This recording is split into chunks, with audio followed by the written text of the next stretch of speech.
G7, la brouille entre Trump et Trudeau fait réagir aux États-Unis et au Canada. Le président américain, Donald Trump, et le Premier ministre canadien, Justin Trudeau, avaient pourtant mis en scène leur réconciliation samedi 9 juin 2018, lors du sommet du G7 2018 au Québec. Reuters, Christine Mouski. Au lendemain du fiasco lors de la réunion du G7, à l'issue de laquelle Donald Trump a finalement décidé de ne pas endosser le communiqué final, les réactions ont été vives aux États-Unis.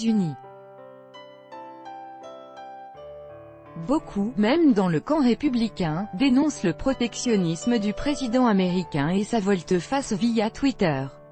Au Canada en revanche, la classe politique affiche un front uni derrière le Premier ministre Justin Trudeau. Face aux critiques, la Maison-Blanche a envoyé ses principaux conseillers économiques défendre le cavalier seul de Donald Trump, avec des éléments de langage particulièrement agressifs. De toute évidence, le président américain n'a pas le monopole de la formule choc. Dimanche à la télévision, son conseiller pour le commerce a défendu la position protectionniste des États-Unis, estimant que le communiqué rédigé par la G7 était « socialiste » et que le président américain s'était rendu par courtoisie au Canada, alors qu'il avait bien plus important à faire. Et Peter Navarro de menacer « Il y a une place spéciale en enfer pour tout dirigeant étranger qui fait preuve de mauvaise foi sur le plan diplomatique à l'égard du président Donald J. Trump et qui tente ensuite de le poignarder dans le dos alors qu'il s'apprête à partir. Et c'est ce que Justin Trudeau le malhonnête a fait avec sa conférence de presse provocatrice « L'Amérique toute seule ».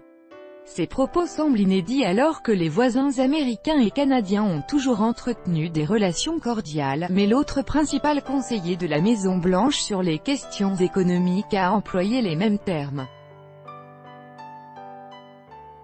La guerre commerciale n'est ainsi pas une volonté à l'emporte-pièce du seul président, elle est portée par quelques experts qui assument que le slogan « L'Amérique d'abord » signifie en fait « l'Amérique toute seule ».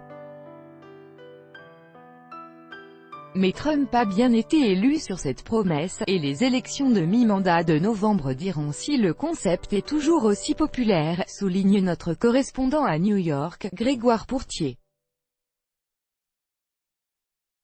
Car les Américains en général, et les républicains en particulier, sont traditionnellement adeptes du libre-échange.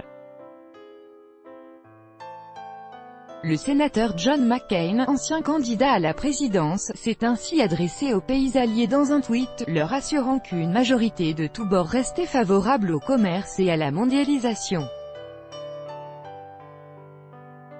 Les Américains sont toujours avec vous, même si notre président ne l'est pas, a-t-il conclu. La classe politique canadienne derrière Trudeau. Au Canada en revanche, le front est uni derrière le chef de l'État.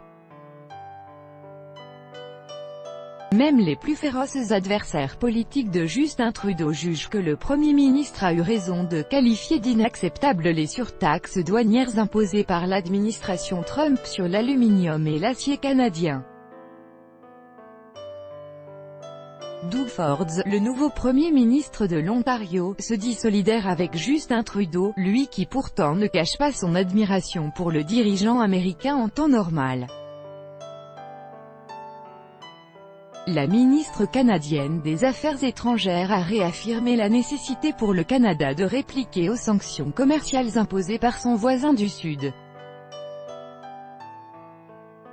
Le Canada ne pratique pas une diplomatie utilisant les attaques personnelles, a expliqué Chrystia Freeland. Nous ne pensons pas qu'il s'agit d'une façon très productive de faire des affaires.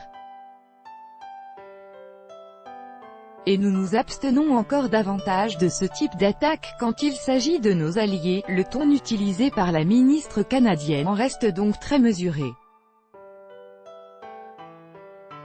Contrairement aux pays européens, le Canada ne peut se permettre de froisser son puissant voisin vers lequel partent près de 75% de ses exportations.